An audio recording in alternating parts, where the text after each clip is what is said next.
Hi there, La Jolla UMC family.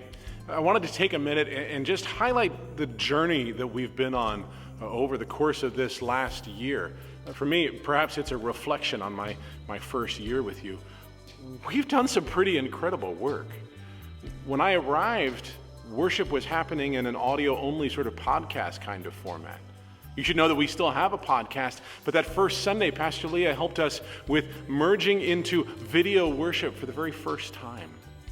We continue to evolve in our video worship, including our musicians and various members of the congregation serving as liturgists. And then with the help of our Create team, we moved into outdoor, in-person worship. And yes, surely there were some limitations, but there was some progress. Now we had to table that progress because the virus did something that we didn't want for it to do. But eventually we returned to outdoor worship, and then we moved to indoor worship. And what an exciting time that was. And then we made even more progress as we were able to consider masks optional for those who are vaccinated. We continue to make progress. Now, with the progress of COVID vaccinations, that's been great, and yet a new variant is causing some concerns among some medical professionals. So we're not quite ready to do the next thing, and yet I want to remind you of the importance of why we're doing some of what we're doing, even recognizing the journey that we've undertaken so far, the great progress that we've made so far. I want to remind you that if we're not vaccinated, that we should be wearing masks. If we're going to sing, that we should be wearing masks out of care for one another. And of course, if we are vaccinated, those masks become optional, unless we're singing. I want to remind you of the importance of using the hand sanitizers when we come in, just to care for one another.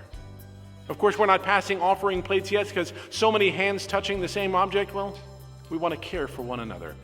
We're going to continue using those individual cups for communion for the time being because we want to care for one another.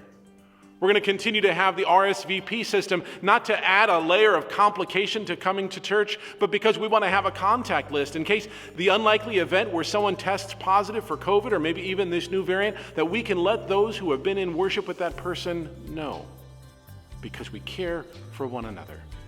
Friends, all of these things may be difficult, and yet we might see them as expressions of care for one another. And let us remember the journey that we have undertaken over the course of this year. From audio-only worship to video online worship to in-person worship indoors, continuing an online presence for those who feel like that's safest for them and for their families. Because, my friends, we care for one another. What a privilege it is, friends, to be in this faith community and express this care for one another. Thank you for your care. Grace and peace to you, my friends.